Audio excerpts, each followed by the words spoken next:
Hello guys, कैसे हैं आप सब लोग। होप आप सब लोग अपनी लाइफ एंजॉय कर रहे होंगे। तो ये बहुत दिनों बाद मैं एक वीडियो अपलोड कर रहा हूँ।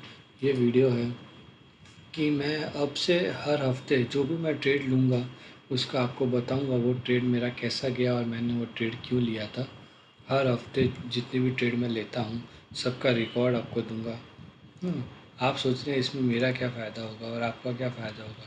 शायद मेरा ये रिकॉर्ड देख के आपको कुछ सीखने को मिल जाए, क्योंकि मेरा एक ही मकसद है, हम सब मिल के एक कंसिस्टेंट प्रॉफिटेबल ट्रेडर बन पाए। जो भी ये वीडियो देख रहा है और जो भी ये वीडियो सुन रहा है, मैं ऊपर से दुआ करता हूँ कि वो भी एक कंसिस्टेंट प्रॉफिटेबल ट्रेडर बन जाए। ठीक है, तो ये मेरी सफलता का पहला वीडियो है। हाँ, एक और बात, मैं भी अभी कंसिस्टेंट प्रॉफिटेबल ट्रेडर नहीं हूँ। ठीक है ना, आप फिर भी मेरे वीडियो से फिर भी मैं एक लेवल ऊपर हूँ। मतलब मैं थोड़ा जितना मैंने सीखा है उस हिसाब से मैं आपको हर वीक कुछ ट्रेड करूँगा और आप वो ट्रेड को देखना और समझना। ठीक है, ये एक मेरा पहला ट्रेड था जो मैंने 11 तारीख को लिया था, जो LNT में मैंने लिया था। तो यहाँ पे जैसे मैं देख रहा हूँ कि मैंने यहाँ पे शॉर्ट किया था। और असली में ये एक रेजिस्टेंस लाइन थी, लेकिन मैंने शॉर्ट यहाँ पे किया था इसको इस एरिया में। और ये मेरे यहाँ पे स्टॉप लॉस हिट हो गया था। तो मुझे ऐसा लग रहा है कि मेरा स्टॉप लॉस हिट होने का जो रीज़न है, रीज़न आपको कोई अलग रीज़न लगता हो तो आप भी बता सकते हो। मेरे को ये लग रहा है कि मेरा स्टॉप लॉस हिट होने का जो रीज़न है कि मैंने पहले दूसरे और तीसरे पुल बैक में ट्रेड लिया। होता क्या है, मार्केट पहली बार गिरता है, फिर दूसरी बार गिरता है, फिर तीसरी बार गिरता है। तो तीसरा जो पुल बैक होता है ना, वो ज़्यादातर टाइम आप देखोगे ना तो वहीं से ही डब्लू पैटर्न बना के वो ऊपर जाता है। मतलब एक शॉर्ट रिकवरी आती है 3 टाइम पुल बैक के बाद। तो शायद हो सकता है मेरा इसके कारण गया हो। ये एक रेजिस्टेंस लाइन जो दिख रहा है आपको, एक रेजिस्टेंस लाइन के बाद इस दिन मैंने ट्रेड लिया था इसमें 11 तारीख को, और ये ऊपर गया था फिर ऐसे गया था। अगर मैं इसको पहले या दूसरे पुल बैक में लेता तो शायद थोड़ा अच्छा प्रॉफिट मेरे को दे जाता, लेकिन कोई बात नहीं। इसी से उसको सीखने मिला मुझे कि इतना थर्ड पुल बैक तक वेट करना नहीं चाहिए। पहले या दूसरे पुल बैक में ही आपको ट्रेड ले लेना चाहिए। रिस्क तो है, रिस्क तो हर जगह, पर शायद थर्ड पुल बैक के बाद रिवॉर्ड होने की यानी प्रोबेबिलिटी ऑफ विनिंग कम हो जाता है। इसलिए मुझे लगा कि मुझे थर्ड ट्रेड के बाद अभी मैं कोई भी ट्रेड लूँगा तो मैं देखूँगा कि मैं कौन से पुल बैक पे वो ट्रेड ले रहा हूँ। या तो मेरा पहला पुल बैक है, दूसरा पुल बैक है, तीसरा पुल बैक है। अगर मेरा तीसरा पुल बैक है तो मैं उस ट्रेड को अवॉइड करने की कोशिश करूँगा। ओके, अब ये मेरा दूसरा ट्रेड है जो मैंने 12 तारीख को लिया था आइचर मोटर में। जैसा आप देख सकते हैं, इसके रीज़न क्या था मेरे लेने के। एक तो स्टॉक जो था वो कल के जो क्लोज था ये वाला, इसके नीचे कंसोलिडेट कर रहा था, यहाँ से ऊपर जाने की कोशिश नहीं कर पा रहा था। और निफ्टी भी वहाँ पे वीक था। यहाँ पे दिख रहा है बार बार यहाँ से ऊपर जाने की कोशिश कर रहा है लेकिन जा नहीं पा रहा है। और निफ्टी भी उस दिन बहुत वीक था। और एक और चीज़, इसका जो सबसे पास का जो सपोर्ट पॉइंट था वो ये पॉइंट था, ये वाला पॉइंट उसके सबसे पास का सपोर्ट पॉइंट था। तो मैंने सोचा शायद यहाँ पे एक ट्रेड लिया जा सकता है, क्योंकि अपने उसने एक सपोर्ट को भी ब्रेक करा था और फिर ऊपर जाके भी पहले पुल बैक में वापस आया था।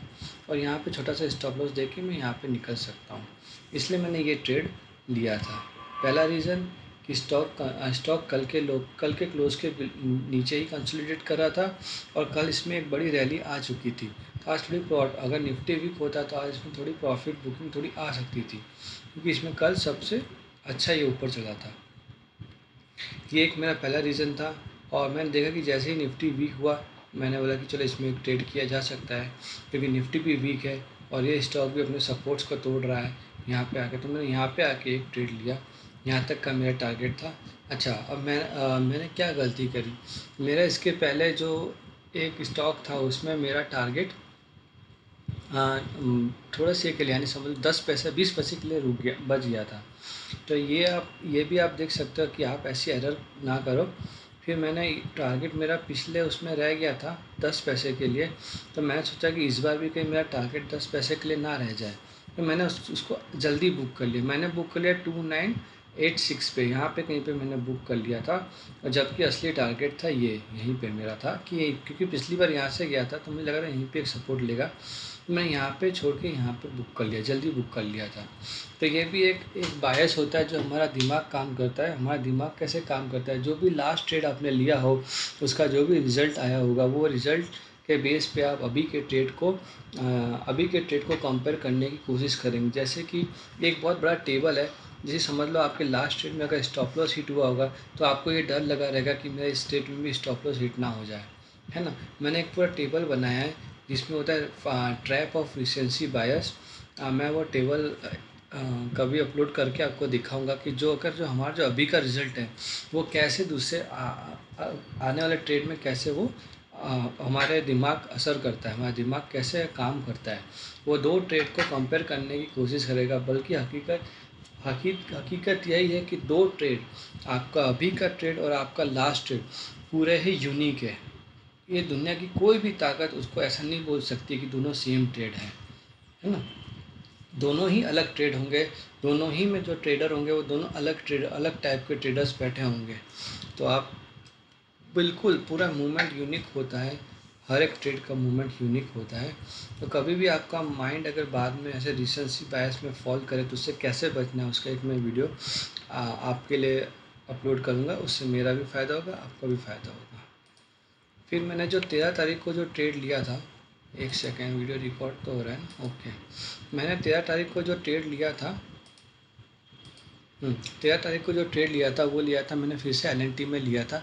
देखिए एल में ट्रेड लेने का मेन रीज़न यही था कि अपने ये स्विंग हाइस पे था।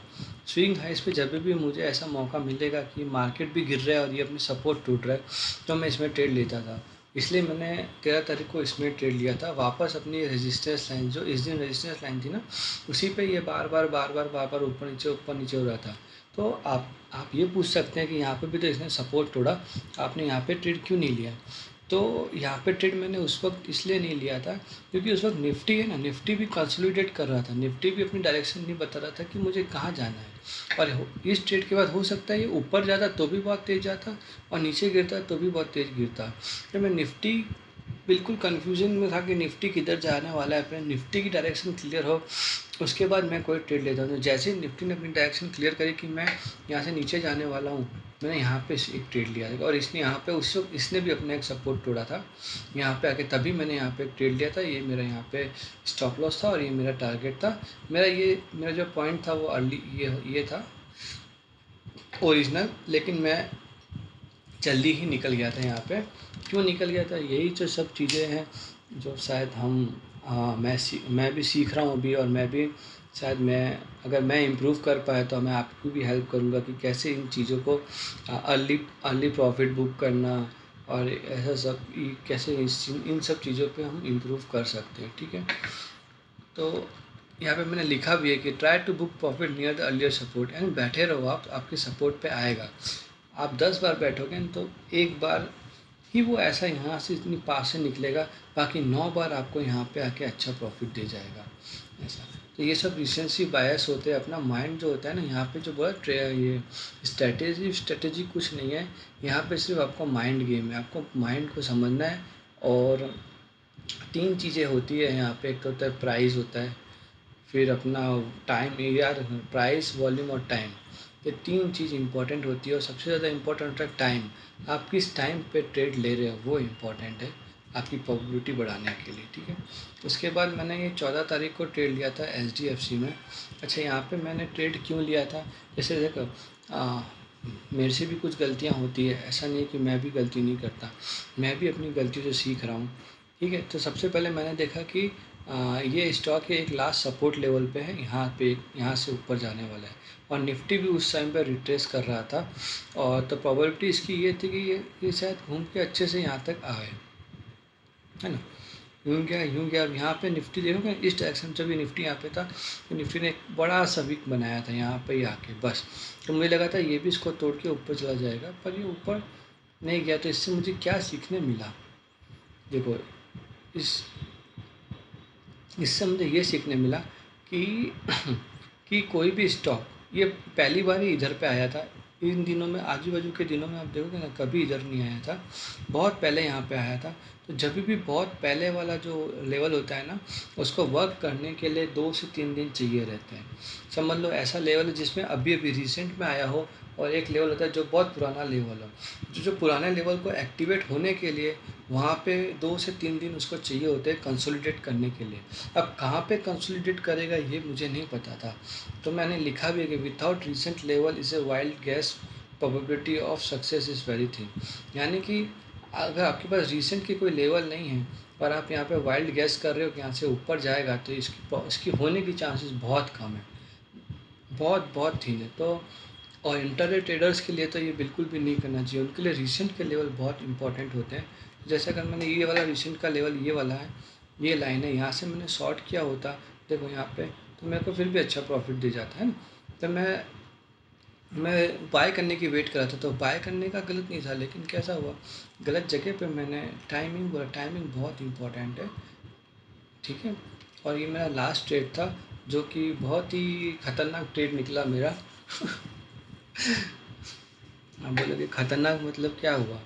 इस वक्त मैंने क्या देखा कि जैसे मैं बता रिसेंट के लेवल, तो टाटा मोटर रिसेंटली यहीं से ऊपर गया था, ये दिल्ली का है और ये 5 मिनट रिसेंटली यहीं से ऊपर गया था, दिख रहा है आपको, यहीं से ऊपर गया था टाटा मोटर्स रिसेंटली, ठीक है। और यहाँ पे ऊपर गया था और मैंने वेट करा था इसको बाय करने का, तो ये यहाँ पे एक रेजिस्टेंस बना के नीचे गिर रहा था। फिर यहाँ पे मैंने निफ्टी का वेट किया, निफ्टी सपोर्ट हो गए, निफ्टी सपोर्ट करेगी तो मैं, निफ्टी रिट्रेस करेगी तो मैं लूँगा। अब निफ्टी ने रिट्रेस तो किया यहाँ पे, ठीक है, ऐसे करके यहाँ पे सीरीज दी गई थी निफ्टी ने, यहाँ पे रिट्रेस किया था निफ्टी ने, तो मुझे लगा चलो अब निफ्टी ऊपर चल जाएगी। और सबसे बड़ी गलती मेरी ये थी कि रिट्रेसमेंट और चेंज इन ट्रेंड दोनों अलग अलग चीज़ें। देखो रिट्रेसमेंट में वी शेप होता है हमेशा, और वहाँ से वो गिर जाता है, और अगर उसको रिट्रेस होना, अगर उसको चेंज ऑफ ट्रेंड करना है, चेंज ऑफ ट्रेंड करना है ना, तो डब्ल्यू शेप बना के चेंज ऑफ ट्रेंड करेगा। तो मैं